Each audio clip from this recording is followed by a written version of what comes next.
All right. There is one mistake so many Kubernetes admins make, and that mistake can often lead to so many production downtimes.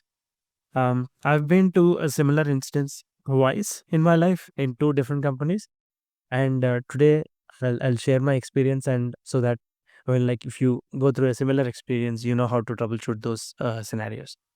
All right. So first things first, this this is something that I shared in my last video. This is a Kubernetes setup that I did in my previous organization. And if you double click into this area where there is Kubernetes cluster running, you will have this thing up and running. So as you can clearly see, what we have here um, is multiple pods running on a node one, and you'll have obviously multiple pods running on node two, and so on and so forth.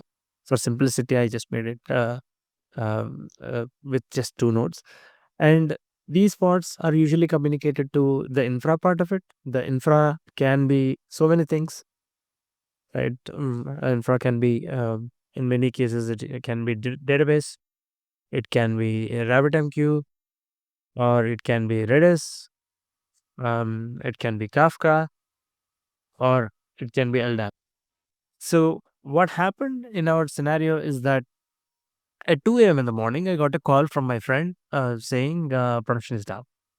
And then we rushed up. We looked into all the logs that we can get into, and then we found out that one of the pods, one of the services in the microservices getting into Crashflow backup. So we looked into all the scenarios that we can. Our logs are clean. Our infrastructure is absolutely green. Nothing is showing up. One of the engineers found out that obviously it is an infra problem. And so what we found out eventually is that our LDAP service, as you can see, is down. We're talking about mistakes, right? It's not actually one mistake. It's actually two mistakes, right? The LDAP service is down, and this is managed by the networking team. And the dude who's supposed to, monitor LDAP is not there. He's not there on his desk. So we had to call him, and then it took him, let's say, 30 minutes to get to the scene, and then took his he did his thing, and he got the service fixed, right?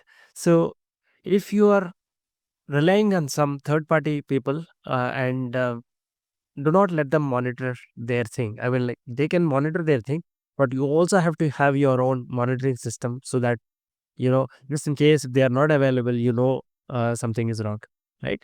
And the second mistake is, like, while we are troubleshooting, we looked into the microservice logs, and the backend service is not saying, hey, I'm getting into a crash loop backup state because LDAP is not available. So the logging is messed up, and we were so much pissed off. Uh, why is the log not saying that it's not able to communicate with LDAP, right? So if you're an engineer, just make sure that you're giving us the right log. It makes our life so much easy as a Devops person, and it makes your life easy also. We will not call you. So have that monitoring in place, uh, right logging, so that it can help us, right?